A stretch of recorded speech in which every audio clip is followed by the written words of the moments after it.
have yet to restore the connection. Now, the External Affairs Minister Dr. S. Jaishankar has pointed out to the fact that Pakistan Army Chief Asim Munir's extreme religious outlook influenced the terrorists who have killed 26 innocent tourists in Pahalgam last month. Dr. S. Jaishankar has described the 22nd April Pahalgam terror attack as a barbaric act aimed at sabotaging the tourism and peace, also with an aim to incite religious discord. He has made it clear that the tourists were murdered in front of their families and after ascertaining their faith. Remember viewers, less than a week before the Pahalgam attack on April 16th, Asim Munir had provoked India and highlighted the two-nation theory, the ideological basis for Pakistan's creation. It's been a month after the attack, and almost after a month, there is still fear and also tension in the valley.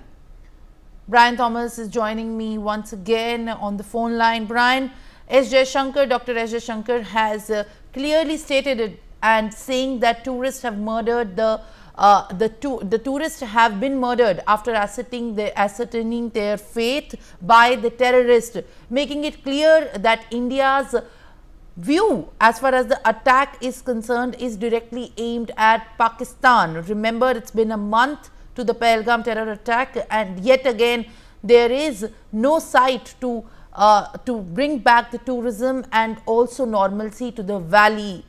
What are you picking up, Brian, as far as the statement by Dr. S. Jaishankar is concerned?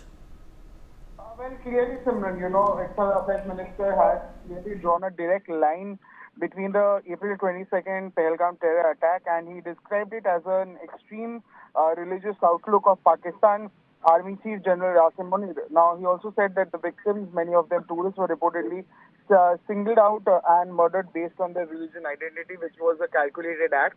And also he said that it was aimed at both sabotaging Kashmir's vital tourism industry and inciting communal discord. He also spoke with a Dutch broadcaster and condemned this act as a barbaric act of terrorism deliberately designed to inflame religious tensions, and said it was carried out in a manner that sought to cripple tourism, which is the backbone of Kashmir's economy.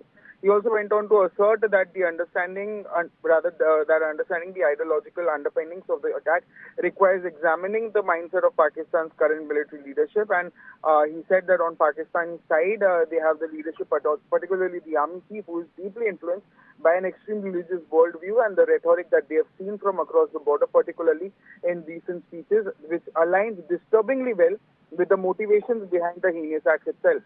Simran. Updates. All right, now let's shift